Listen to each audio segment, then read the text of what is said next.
देखिए, सबसे पहले एक बहुत सरल सी बात समझ लीजिए।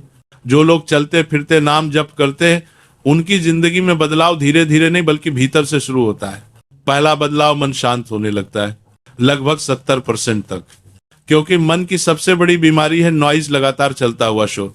नाम जप इस शोर को कम करता है। गुस्सा कम आता है, निराशा घटती है, भीतर की अव्यवस्था शांत होने लगती है। दूसरा बदलाव, चेहरे पर तेज आ जाता है। यह केवल आध्यात्मिक बात नहीं है, यह वैज्ञानिक सत्य भी है। काम माइंड इक्वल्स ब्राइट फेस। लोग खुद पूछते हैं कौन सा क्रीम लगाते हो। असल में क्रीम नहीं, भीतर की शांति बोल रही होती है। इसे ही कहते हैं ओरा ब्राइटनिंग। तीसरा बदलाव, किस्मत खुलने लगती है। नाम जब आपकी ओरा में एक मैग्नेटिक फील्ड एक्टिवेट करता है।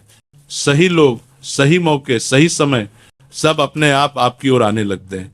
चौथा बदलाव, नेगेटिविटी अपने आप दूर होने लगती है। लो फ्रीक्वेंसी लोग, गलत संगत, झगड़े कराने वाले, मतलब के रिश्ते, सब धीरे धीरे हट जाते हैं। आपको कुछ करना नहीं पड़ता। पांचवा बदलाव, नींद सुधर जाती है। ओवर थिंकिंग कम, सांस गहरी, माइंड शांत, और नींद अपने आप गहरी होने लगती है। छठा बदलाव, आपकी इंट्यूशन तेज हो जाती है। नाम जब आपका सिक्स सेंस शार्प करता है।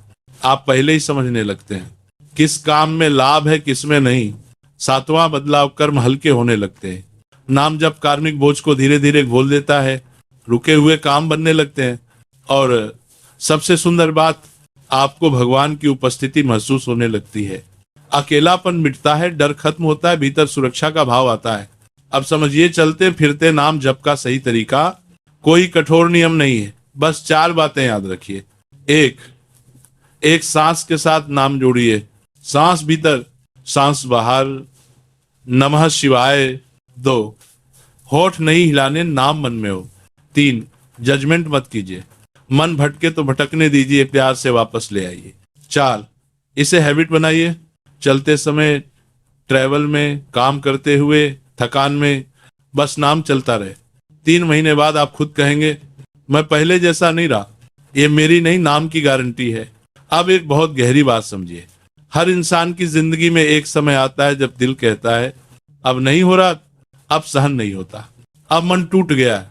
ऐसे समय में लोग क्या करते हैं? कोई रोता है, कोई चुप हो जाता है, कोई खुद को बंद कर लेता है, और कुछ लोग गलत फैसले भी ले लेते हैं। लेकिन बहुत कम लोग होते हैं जो ऐसे समय में बस एक काम करते हैं, भगवान का सहारा लेते हैं, और वही लोग बच जाते हैं। क्योंकि जब इंसान पूरी तरह टूटता है, तब भगवान उसके सबसे करीब होते हैं। और नाम जब वही पुल है जो इंसान को भगवान से जोड़ देता है। आपने देखा होगा, जिसका दिल टूटा होता है, जो अंदर से खाली होता है, वही सबसे तेज नाम पकड़ता है। क्यों?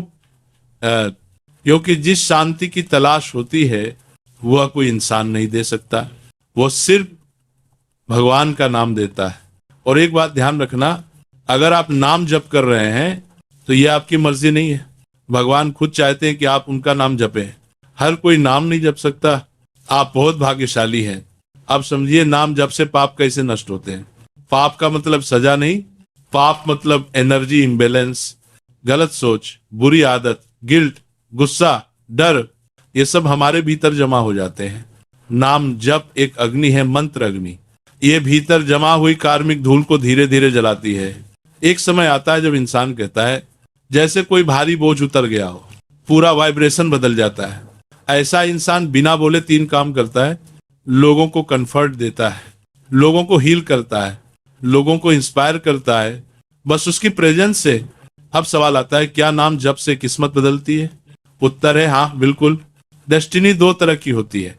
एक फिक्स जो जन्म से तय है, दूसरी फ्लूइड जो कर्म, ऊर्जा और माइंडसेट से बदलती है।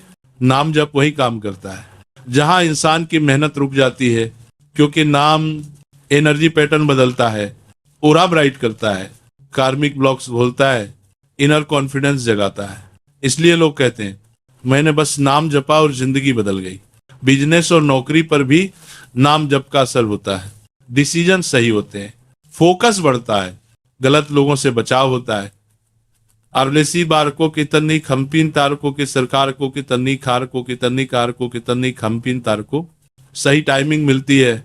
नाम जब समस्या खत्म नहीं करता, नाम जब समस्या से गुजरना आसान कर देता है। अब महापुरुष क्या कहते हैं, सच्चा ध्यान क्या है? आंख बंद कर लेना ध्यान नहीं। ध्यान तब है जब मन बिना टूटे तेल की धारा की तरह भगवान में लगा रहे। नाम से रूप प्रकट होता है, रूप से ध्यान स्थिर होता है और ध्यान से समाधि। समाधि दो प्रकार की, सबीज और निर्बीज। और जीवन का सबसे बड़ा सौभाग्य है इसी जन्म में राधा कृष्ण की निकटता।